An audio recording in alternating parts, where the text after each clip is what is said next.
दिल्ली में हुई भयावह घटना ने हमारी एजेंसियां इस षड्यंत्र की तह तक जाएगी। इसके पीछे के षड्यंत्रकारियों को बख्शा नहीं जाएगा। I wish to assure my citizens, investigative agencies are conducting a swift and thorough inquiry into the incident, will be brought to the justice and will not be spared under any circumstances. Operation Sindhu 2 can be more deadlier. Yes, you are very right. It has to be more deadlier. There is no doubt in that. ರಾಷ್ಟ್ರ ರಾಜಧಾನಿ ದೆಹಲಿಯಲ್ಲಿ ಭೀಕರ ಸ್ಫೋಟ ಸಂಭವಿಸಿರೋದ್ರಿಂದ ಈ ಸ್ಫೋಟದ ತೀವ್ರತೆ ಹಿನ್ನೆಲೆಯಲ್ಲಿ ಭಾರಿ ದೊಡ್ಡ ಹಾನಿಯೇ ಉಂಟಾಗ್ಬಿಟ್ಟಿದೆ. ಯಾಕಂದ್ರೆ ದಿಢೀರ್ ಕಾರಿನ ಒಳಗಡೆ ಸಂಭವಿಸಿದಂತ ಸ್ಫೋಟದ ಪರಿಣಾಮ 9 ಜನ ಸಾವನ್ನಪ್ಪಿದ್ದಾರೆ, 24 ಮಂದಿಗೆ ಗಾಯಗಳಾಗಿದೆ. ಇದೇ ಕಾರಣಕ್ಕೆ ಇಡೀ ದೇಶದಲ್ಲಿ ಈಗ ಹೈ ಅಲರ್ಟ್ ಘೋಷಣೆ ಮಾಡಲಾಗಿದೆ. ಎಲ್ಲ ಕಡೆಗಳಲ್ಲೂ ಹದ್ದಿನ ಕಣ್ಣನ್ನ ಇಡಲಾಗಿದೆ. ಇದರ ಜೊತೆಯಲ್ಲೇ ಗಡಿ ಭಾಗದಲ್ಲೂ ಕೂಡ ಭದ್ರತಾ ಸಿಬ್ಬಂದಿ ಫುಲ್ ಅಲರ್ಟ್ ಆಗಿದ್ದಾರೆ. ಇದನ್ನೆಲ್ಲ ನೋಡ್ತಾ ಇದ್ರೆ ಈಗ ಮತ್ತೊಮ್ಮೆ ಏನಾದರೂ ಯುದ್ಧ ಶುರುವಾಗುತ್ತಾ ಅನ್ನೋ ಚರ್ಚೆಗಳು ನಡೀತಾ ಇದೆ. ಯಾಕಂದ್ರೆ ನಿಮಗೆ ನೆನಪಿದೆ, ಈ ಹಿಂದೆ ಪುಲ್ವಾಮಾದಲ್ಲಿ ನಡೆದಂತಹ ಉಗ್ರರ ದಾಳಿಗೆ ಪ್ರತೀಕಾರವಾಗಿ ಪಾಕಿಸ್ತಾನ ಹಾಗೂ ಪಿಒಕೆಯಲ್ಲಿ ಭಾರತದ ಸೇನಾಪಡೆ ನಡೆಸಿದ ಆಪರೇಷನ್ ಸಿಂಧೂರ್ ಮಾದರಿಯಲ್ಲೇ ಮತ್ತೊಂದು ಕಾರ್ಯಾಚರಣೆಗೆ ಸೇನಾಪಡೆಗಳು ಸಜ್ಜಾಗಿವೆ. ಸೋಮವಾರ ಸಂಜೆ ದೆಹಲಿಯ ಪ್ರತಿಷ್ಠಿತ ಕೆಂಪುಕೋಟೆಯ ಬಳಿ ಕಾರ್ ಬಾಂಬ್ ಸ್ಫೋಟ ಸಂಭವಿಸಿರುವುದನ್ನು ಗಂಭೀರವಾಗಿ ಪರಿಗಣಿಸಿರೋ ಕೇಂದ್ರ ಸರ್ಕಾರ ಉಗ್ರರ ಹೆಡೆಮುರಿ ಕಟ್ಟೋದಕ್ಕೆ ಪಣ ತೊಟ್ಟಿದೆ. ಬುಧವಾರ ಸಂಜೆ ಅಂದ್ರೆ ಇವತ್ತು ಸಂಜೆ ಪ್ರಧಾನಿ ನರೇಂದ್ರ ಮೋದಿ ಅವರ ಅಧ್ಯಕ್ಷತೆಯಲ್ಲಿ ಉನ್ನತ ಮಟ್ಟದ ಸಭೆ ಕೂಡ ನಡೆಯುತ್ತೆ. ಈ ಸಭೆಗೆ 3 ಸೇನಾಪಡೆಗಳ ಮುಖ್ಯಸ್ಥರು, ರಾಷ್ಟ್ರೀಯ ಭದ್ರತಾ ಸಲಹೆಗಾರ, ಗುಪ್ತಚರ ವಿಭಾಗ ಸೇರಿದ ಹಾಗೆ ಎಲ್ಲಾ ಹಿರಿಯ ಅಧಿಕಾರಿಗಳನ್ನ ಸಭೆಗೆ ಕರೆಯಲಾಗಿದೆ. ಈ ಪ್ರಕರಣಕ್ಕೆ ಸಂಬಂಧಪಟ್ಟ ಹಾಗೆ ಕೂಲಂಕುಷವಾಗಿ ಮಾಹಿತಿ ಪಡೆಯಲಿರೋ ಪ್ರಧಾನಿ ನರೇಂದ್ರ ಮೋದಿ ಅವರು ಮುಂದೆ ಕೈಗೊಳ್ಳಬೇಕಾದ ಕಾರ್ಯಾಚರಣೆಯ ಬಗ್ಗೆ ಮಾಹಿತಿಯನ್ನ ಪಡೆಯಲಿದ್ದಾರೆ.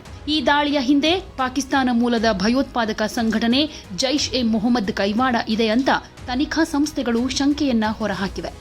ಆದರೆ ಈ ಕೃತ್ಯ ವೈದ್ಯಕೀಯ ವೃತ್ತಿಯಲ್ಲಿರೋ 3 ವೈದ್ಯರು ಹಾಗೆ ಒಬ್ಬ ಮಹಿಳಾ ವೈದ್ಯೆಯ ಸಹಾಯದೊಂದಿಗೆ ನಡೆದಿದೆ ಅನ್ನೋದು ಈಗ ಗೊತ್ತಾಗಿದೆ. ತನಿಖೆಯ ಪ್ರಾಥಮಿಕ ವರದಿಗಳ ಪ್ರಕಾರ ಡಾಕ್ಟರ್ ಉಮರ್, ಡಾಕ್ಟರ್ ಮುಜಾಮಿಲ್ ಹಾಗೆ ಡಾಕ್ಟರ್ ಆದಿಲ್ ಸ್ಫೋಟದಲ್ಲಿ ಭಾಗಿಯಾಗಿರೋ ಮುಖ್ಯ ಆರೋಪಿಗಳು. ಇವರೆಲ್ಲರೂ ಪ್ರತಿಷ್ಠಿತ ಆಸ್ಪತ್ರೆಗಳಲ್ಲೇ ಕೆಲಸ ಮಾಡ್ತಿದ್ದಾರೆ. ಆದರೆ ಇವರ ನಿಜವಾದ ಗುರುತು ಜೈಷ್ ಎ ಮೊಹಮ್ಮದ್ ಸಕ್ರಿಯ ಸ್ಲೀಪರ್ ಸೆಲ್ ಸದಸ್ಯರು ಅನ್ನೋದು ಬಯಲಾಗಿದೆ. ಈ 3 ವೈದ್ಯರು ದೆಹಲಿಯ ಜನದಟ್ಟಣೆಯ ಪ್ರದೇಶದಲ್ಲಿ ಬಾಂಬ್ ಇಟ್ಟು ದೂರ ನಿಯಂತ್ರಣದ ಮೂಲಕ ಸ್ಫೋಟಿಸಿದ್ದಾರೆ. ಹೀಗಂತ ಪೊಲೀಸ್ ಮೂಲಗಳು ಸದ್ಯಕ್ಕೆ ಪ್ರಾಥಮಿಕ ಮಾಹಿತಿಯನ್ನ ಕೊಟ್ಟಿವೆ. ಈ ಸ್ಫೋಟದಲ್ಲಿ 12 ಮಂದಿ ಸಾವನ್ನಪ್ಪಿದ್ದಾರೆ. ಈ ಪುರುಷ ವೈದ್ಯರಿಗೆ ಮಹಿಳಾ ವೈದ್ಯೆ ಡಾಕ್ಟರ್ ಶಾಹೀನ್ ನೆರವು ಕೊಟ್ಟಿದ್ದಾರೆ ಅಂತಾನೂ ಹೇಳಲಾಗ್ತಾ ಇದೆ. ಈ ಶಾಹೀನ್ ದೆಹಲಿಯ ಪ್ರತಿಷ್ಠಿತ ಆಸ್ಪತ್ರೆಯಲ್ಲಿ ಕೆಲಸ ಮಾಡ್ತಿದ್ದು, ಆಕೆ ಮೂಲಕವೇ ಬಾಂಬ್ ತಯಾರಿಕೆಗೆ ಅಗತ್ಯ ವಸ್ತುಗಳು ಹಾಗೆ ಮಾಹಿತಿ ಸಂಗ್ರಹ ಆಗಿದೆ ಅನ್ನೋದು ಗೊತ್ತಾಗಿದೆ. ಸೊ ಈ ಘಟನೆಗೆ ಭಾರತೀಯ ವಾಯುಪಡೆಯ ಆಪರೇಷನ್ ಸಿಂಧೂರಕ್ಕೆ ನೇರ ಪ್ರತೀಕಾರನ ಅಂತ ಅನುಮಾನ ವ್ಯಕ್ತವಾಗ್ತಾ ಇದೆ. ಆಪರೇಷನ್ ಸಿಂಧೂರ್ ವೇಳೆ ಭಾರತದ ವಾಯುಪಡೆ ಪಾಕಿಸ್ತಾನದ ಬಹವಾಲ್ಪುರ್ ಪ್ರದೇಶದ ಮೇಲೆ ದಾಳಿ ಮಾಡಿತ್ತು. ಬಹಾವಲ್ಪುರದಲ್ಲಿ ಜೈಷ್ ಎ ಮೊಹಮ್ಮದ್ನ ಪ್ರಮುಖ ತರಬೇತಿ ಶಿಬಿರವೊಂದನ್ನ ಸಂಪೂರ್ಣವಾಗಿ ಧ್ವಂಸ ಮಾಡಲಾಗಿತ್ತು. ಈ ದಾಳಿಯಲ್ಲಿ ಜೈಷ್ ಮುಖ್ಯಸ್ಥ ಮಸೂದ್ ಅಜರ್ನ ಸಮೀಪದ ಸಂಬಂಧಿಕರು ಸೇರಿದ ಹಾಗೆ ಅನೇಕ ಉಗ್ರರನ್ನ ಹೊಡೆದು ಹಾಕಲಾಗಿತ್ತು. ಇದಕ್ಕೆ ಪ್ರತೀಕಾರ ತೀರಿಸಿಕೊಳ್ಳೋದಕ್ಕೆ ಜೈಷ್ ಸಂಘಟನೆ ತನ್ನ ಸ್ಲೀಪರ್ ಸೆಲ್ಗಳನ್ನು ಸಕ್ರಿಯಗೊಳಿಸಿ ದೆಹಲಿಯಲ್ಲಿ ದಾಳಿ ನಡೆಸಿರಬಹುದು ಅಂತ ಮೂಲಗಳು ತಿಳಿಸಿವೆ. ಸೊ ಈ ದೆಹಲಿಯ ಐತಿಹಾಸಿಕ ಕೆಂಪುಕೋಟೆ ಬಳಿ ನಡೆದಂತಹ ಬಾಂಬ್ ಸ್ಫೋಟದ ನಂತರ ಜೈಷ್ ಎ ಮೊಹಮ್ಮದ್ ಕಡೆಗೇನೆ ಪುರಾವೆಗಳ ಜಾಡು ಕಾಣುವುದಕ್ಕೆ ಶುರು ಮಾಡಿದೆ. ಈಗ ಇದು ಪೂರ್ಣ ಪ್ರಮಾಣದ ಭೂ ರಾಜಕೀಯ ಕಂಪನವಾಗಿ ಭುಗಿಲೇಳೋ ಲಕ್ಷಣಗಳು ಕಾಣಿಸ್ತಾ ಇದೆ. ಆದರೆ ಇದು ಭಯೋತ್ಪಾದಕ ಕೃತ್ಯನ ಅಲ್ವಾ ಅನ್ನೋದ್ರ ಬಗ್ಗೆ ಯಾವುದೇ ಕನ್ಫರ್ಮೇಷನ್ ಇಲ್ಲ. ಆದರೆ ಪ್ರಧಾನಿ ಮೋದಿ ಹಾಗೆ ರಕ್ಷಣಾ ಸಚಿವ ರಾಜನಾಥ್ ಸಿಂಗ್ ಅವರು ಭಯೋತ್ಪಾದಕ ಕೃತ್ಯ, ಇಂತಹ ದುಷ್ಕೃತ್ಯ ಎಸಗಿರೋರನ್ನ ಸುಮ್ಮನೆ ಬಿಡೋದಿಲ್ಲ, ಷಡ್ಯಂತ್ರ ರೂಪಿಸಿರೋದನ್ನ ಮೂಲಕ್ಕೆ ಹೋಗಿ ಹೊಡಿತೀವಿ ಅಂತ ಹೇಳಿದ್ದಾರೆ. ಏಪ್ರಿಲ್ 22ರ ಪೆಹಲ್ಗಾಮ್ ದಾಳಿ ಆದ್ಮೇಲೆ ನಡೆದ ಭೀಕರ ಭಯೋತ್ಪಾದಕ ಕೃತ್ಯ ಇದಾಗಿದೆ. ಈ ದಾಳಿಗೆ ಇಡೀ ದೇಶವೇ ಕುದಿತಾ ಇದೆ. ಕಠಿಣ ಕ್ರಮಕ್ಕೆ ಆಗ್ರಹಿಸಲಾಗ್ತಾ ಇದೆ. ಉನ್ನತ ಶಿಕ್ಷಣ ಪಡೆದ ವೈಟ್ ಕಾಲರ್ ಟೆರರ್ ನೆಟ್ವರ್ಕ್ ಕೂಡ ಬಯಲಾಗಿದ್ದು, ದಾಳಿ ಹಿಂದೆ ಪಾಕಿಸ್ತಾನದ ಮೂಲದ ಜೈಷ್ ಮೊಹಮ್ಮದ್ ಸಂಘಟನೆಯ ಕೈವಾಡ ಇದೆ ಅಂತಾನೆ ಹೇಳಲಾಗ್ತಾ ಇದೆ. ಸೊ ಪಹಲ್ಗಾಮ್ ದಾಳಿಯ ವೇಳೆ ತನ್ನ ನೆಲದಲ್ಲಿ ನಡೆಯೋ ಯಾವುದೇ ದಾಳಿಯನ್ನ ಆಕ್ಟ್ ಆಫ್ ಟೆರರ್ ಅಂತ ಭಾರತ ಕರೆದಿತ್ತು. ಇದರ ಬೆನ್ನಲ್ಲೇ ಪಾಕಿಸ್ತಾನ ಹೈ ಅಲರ್ಟ್ ಘೋಷಣೆ ಮಾಡಿದ್ದು ಇದೊಂದು ರೀತಿ ಕುತೂಹಲಕ್ಕೆ ಕಾರಣ ಆಗಿದೆ. ಹಾಗಾದ್ರೆ ಈ ದಾಳಿ ಹಿಂದೆ ಇರೋರಾದ್ರೂ ಯಾರು, ಭಾರತದ ಮುಂದಿನ ನಡೆ ಏನು ಅನ್ನೋದ್ರ ಬಗ್ಗೆ ಒಂದಷ್ಟು ಊಹಾಪೋಹಗಳು ಚರ್ಚೆಗೆ ಬರ್ತಾ ಇವೆ. ಇದಕ್ಕೆ ಸಂಬಂಧಪಟ್ಟ ಹಾಗೆ ನರೇಂದ್ರ ಮೋದಿಯವರು ವಿದೇಶಿ ನೆಲದಿಂದಾನೇ ಎಚ್ಚರಿಕೆಯನ್ನ ಕೊಟ್ಟಿದ್ದಾರೆ. ಇಸ್ಲಾಮಾಬಾದ್ನಾದ್ಯಂತ ಒಂದ್ ರೀತಿ ಎಚ್ಚರಿಕೆಯ ಗಂಟೆಗಳು ಬಾರಿಸಿದೆ. ಇದರಿಂದ ಭಾರತ ಆಪರೇಷನ್ ಸಿಂಧೂರ್ 2.0ಗೆ ಸಿದ್ಧತೆ ನಡೆಸ್ತಾ ಇರಬಹುದು ಅಂತ ಪಾಕಿಸ್ತಾನದ ಉನ್ನತ ಸೇನಾಧಿಕಾರಿಗಳು ಭಯಭೀತರಾಗಿದ್ದಾರೆ, ಹಾಗೆ ಕಟ್ಟೆಚ್ಚರದಲ್ಲಿದ್ದಾರೆ ಅಂತಾನು ಮೂಲಗಳು ತಿಳಿಸಿವೆ. ಹಾಗೆ ದೆಹಲಿಯ ಅಧಿಕಾರಿಗಳು ಕೂಡ ಆಡಿರೋ ಮಾತು ಒಂದಷ್ಟು ಪುಷ್ಟಿ ಕೊಡುತ್ತೆ. ಮೋದಿ ಎಚ್ಚರಿಕೆ ಕೊಟ್ಟ ಕೆಲವೇ ಗಂಟೆಗಳಲ್ಲಿ ಪಾಕಿಸ್ತಾನದ ಸಶಸ್ತ್ರ ಪಡೆಗಳು ಅತ್ಯುನ್ನತ ಮಟ್ಟದ ಭದ್ರತಾ ಎಚ್ಚರಿಕೆಯನ್ನ ಘೋಷಿಸಿವೆ ಅಂತ ವರದಿಯಾಗಿದೆ. ಇಸ್ಲಾಮಾಬಾದ್ ವಾಯುಪಡೆಗೆ ಸೂಚನೆ ಕೊಟ್ಟಿದೆ. ಹಾಗೆ ಎಲ್ಲಾ ವಾಯು ನೆಲೆಗಳು, ನೌಕಾ ಸೌಲಭ್ಯಗಳನ್ನ ರೆಡ್ ಅಲರ್ಟ್ನಲ್ಲಿ ಇರಿಸಲಾಗಿದೆ.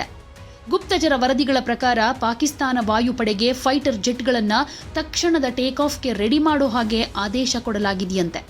ವಾಯು ರಕ್ಷಣಾ ವ್ಯವಸ್ಥೆಗಳು ಕೂಡ ರೆಡಿಯಾಗಿದೆ ಅಂತ ಹೇಳಲಾಗ್ತಾ ಇದೆ. ಸೇನಾ ಮುಖ್ಯಸ್ಥ field marshal general Asim Munir ಅವರು ಹಿರಿಯ ಕಮಾಂಡರ್ಗಳಿಗೆ ಯಾವುದೇ ಅನಿರೀಕ್ಷಿತ ಭಾರತೀಯ ಕ್ರಮಕ್ಕೆ ರೆಡಿಯಾಗಿರಬೇಕು ಅಂತ ಸೂಚನೆ ಕೊಟ್ಟಿದ್ದಾರೆ ಅಂತ ಒಳಗಿನವರು ಹೇಳ್ತಾರೆ. ಇಸ್ಲಾಮಾಬಾದ್ನಲ್ಲಿ ಭಯದ ಸ್ವರ ಸ್ಪಷ್ಟವಾಗಿ ಕಾಣ್ತಿದೆ ಅನ್ನೋದು ಕೂಡ ಇದರಿಂದ ಗೊತ್ತಾಗ್ತಾ ಇದೆ. ನವೆಂಬರ್ 10ರ ಸ್ಫೋಟವನ್ನ ಭಯೋತ್ಪಾದಕ ಕೃತ್ಯ ಮಾತ್ರ ಅಲ್ಲ, ಯುದ್ಧದ ಕೃತ್ಯ ಅಂತಾನೆ ಬಣ್ಣಿಸಲಾಗ್ತಾ ಇದೆ. ಭಾರತೀಯ ನೆಲದಲ್ಲಿ ಯಾವುದೇ ದಾಳಿಗೆ ಪ್ರತಿಕ್ರಿಯೆಯಾಗಿ ಆಪರೇಷನ್ ಸಿಂಧೂರ್ ಸಕ್ರಿಯವಾಗಿದೆ ಅಂತಾನೂ ದೃಢಪಡಿಸಿದ್ದಾರೆ. ರಾಜನಾಥ್ ಸಿಂಗ್ ಅವರು ರಾಜಧಾನಿಯಿಂದ ರಾಷ್ಟ್ರವನ್ನ ಉದ್ದೇಶಿಸಿ ಮಾತನಾಡಿದ್ರು. ದೇಶದ ಉನ್ನತ ಸಂಸ್ಥೆಗಳು ಪ್ರತಿಯೊಂದು ಕೋನದಿಂದ ತನಿಖೆ ನಡೆಸ್ತಾ ಇವೆ. ಸಂಶೋಧನೆಗಳನ್ನ ಶೀಘ್ರದಲ್ಲೇ ಬಹಿರಂಗಪಡಿಸಲಾಗುತ್ತೆ. ಅಪರಾಧಿಗಳನ್ನ ನ್ಯಾಯಕ್ಕೆ ತರಲಾಗುತ್ತೆ ಅಂತ ಪ್ರತಿಯೊಬ್ಬ ಭಾರತೀಯರಿಗೂ ನಾನು ಭರವಸೆ ಕೊಡೋದಕ್ಕೆ ಬಯಸ್ತೀನಿ. ಯಾವುದೇ ಸಂದರ್ಭದಲ್ಲೂ ಅವರನ್ನ ಬಿಡೋಕೆ ಚಾನ್ಸೇ ಇಲ್ಲ ಅಂತ ಹೇಳಿದ್ದಾರೆ. I extend my heartfelt condolences to all those who lost their lives in the tragic incident that occurred in Delhi yesterday. I pray to God to grant strength and solace to the bereaved families in this hour of deep grief. From this platform, I wish to assure my citizens that the country's leading investigative agencies are conducting a swift and thorough inquiry into the incident. The findings of the investigation will soon be made public. I want to formally assure the nation that those responsible for this tragedy will be brought to the justice and will not be spared under any circumstances. Pakistan ಭಾರತದ ಜೊತೆ ಯುದ್ಧ ಮಾಡೋ ಸಾಮರ್ಥ್ಯವನ್ನ ಹೊಂದಿಲ್ಲವಾದರೂ ಪಹಲ್ಗಾಮ್ ರೀತಿಯ ದಾಳಿಗಳನ್ನ ಪುನರಾವರ್ತಿಸೋ ಸಾಧ್ಯತೆ ಇದೆ ಅಂತ ಪಶ್ಚಿಮ ಸೇನಾ commander lieutenant general Manoj Kumar Katiyar ಅವರು ಈ ಹಿಂದೆ ಎಚ್ಚರಿಕೆಯನ್ನ ಕೊಟ್ಟಿದ್ರು. ಭಾರತ ಇದಕ್ಕೆ ಪ್ರತಿಕ್ರಿಯೆಯನ್ನ ಕೊಡೋದಕ್ಕೂ ಕೂಡ ರೆಡಿಯಾಗಿದೆ. ಅದು ಆಪರೇಷನ್ ಸಿಂಧೂರ್ 2.0 ಹೆಸರಲ್ಲಿ ಅಂತ ಹೇಳಿದ್ರು. ಹಿಂದೆಗಿಂತಲೂ ಹೆಚ್ಚು ಇದು ಮಾರಕವಾಗಿರುತ್ತೆ. ಪಾಕಿಸ್ತಾನ 1000 ಗಾಯಗಳ ಮೂಲಕ ಭಾರತವನ್ನ ರಕ್ತಸ್ರಾವಗೊಳಿಸೋ ತನ್ನ ನೀತಿಯನ್ನ ಮುಂದುವರೆಸಿದ್ರೆ ಭಾರತೀಯ ಸೇನೆ ಯಾವುದೇ ಇಂತಹ ಪ್ರಯತ್ನಗಳನ್ನು ಎದುರಿಸೋದಕ್ಕೆ ಸಂಪೂರ್ಣವಾಗಿ ರೆಡಿಯಾಗಿದೆ ಅನ್ನೋದನ್ನ ಈ ಹಿಂದೆಯೇ ಒತ್ತಿ ಹೇಳಿದ್ರು. ಈ ಸಲ ತೆಗೆದುಕೊಳ್ಳೋ ಕ್ರಮ ಹಿಂದೆಗಿಂತ ಹೆಚ್ಚು ಭೀಕರವಾಗಿರುತ್ತೆ, ಶಕ್ತಿಯುತವಾಗಿರುತ್ತೆ, ಅದರಲ್ಲಿ ಯಾವುದೇ ಡೌಟ್ ಬೇಡ ಅಂತ ವಾರ್ನಿಂಗ್ ಕೂಡ ಕೊಟ್ಟಿದ್ರು. ಸೊ ಈಗ ರಾಜಧಾನಿಯಲ್ಲಿ ಸ್ಫೋಟವಾಗಿದೆ ಅನ್ನೋದಾದ್ರೆ ಇದರ ಹಿಂದೆ ಪಾಕಿಸ್ತಾನದ ಕೈವಾಡ ಇದೆ ಅನ್ನೋದಾದ್ರೆ ಪಾಕಿಸ್ತಾನಕ್ಕೆ ದೊಡ್ಡ ಹೊಡೆತ ಬೀಳೋದಂತೂ ಗ್ಯಾರಂಟಿ ಅಂತಾನೆ ಹೇಳಬಹುದು. ಉಗ್ರರನ್ನ ತಮ್ಮ ಜೊತೆಯಲ್ಲೇ ಸಾಕಿ ಭಾರತದ ವಿರುದ್ಧ ಕಳಿಸೋ ಬುದ್ಧಿ ಪಾಕಿಸ್ತಾನ ಹಾಗೆ ಅಲ್ಲಿನ ರಾಜಕೀಯ ನಾಯಕರಿಗಿದೆ. ಅದರಲ್ಲೂ ಈಗ ದೆಹಲಿಯಲ್ಲಿ ನಡೆದಿರೋ ಭೀಕರ ಬಾಂಬ್ ಸ್ಫೋಟ ಹೆಚ್ಚು ಸಂಚಲನವನ್ನ ಸೃಷ್ಟಿಸ್ತಾ ಇದೆ. ಈ ಕೃತ್ಯದಲ್ಲಿ ಪಾಕಿಸ್ತಾನ ಕೂಡ ಕೈವಾಡ ಮಾಡಿದೆ ಅನ್ನೋ ಆರೋಪ ಇದೆ.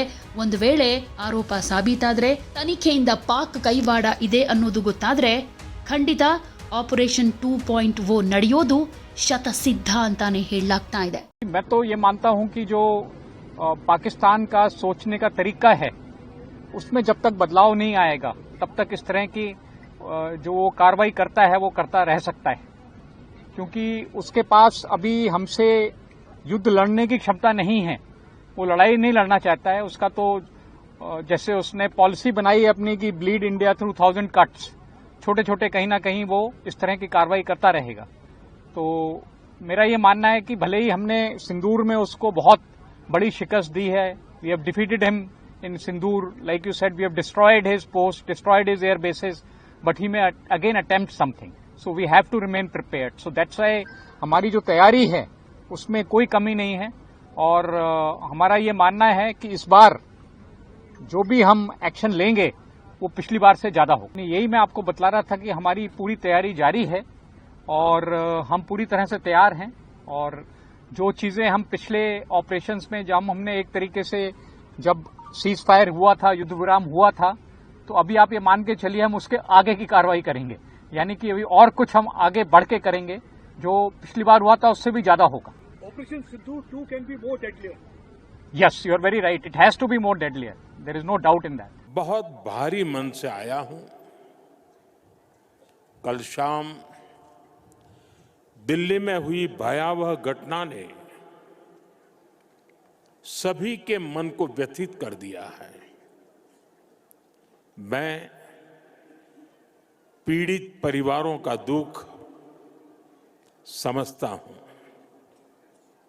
आज पूरा देश उनके साथ खड़ा है। मैं कल रात भर इस घटना की जांच में जुटी सभी एजेंसियों के साथ, सभी महत्वपूर्ण लोगों के साथ संपर्क में था, विचार विमर्श चलता था, जानकारियों के तार जोड़े जा रहे थे। हमारी एजेंसियां इस षड्यंत्र की तह तक जाएगी। इसके पीछे के षड्यंत्रकारियों को बख्शा नहीं जाएगा। All those responsible will be brought to justice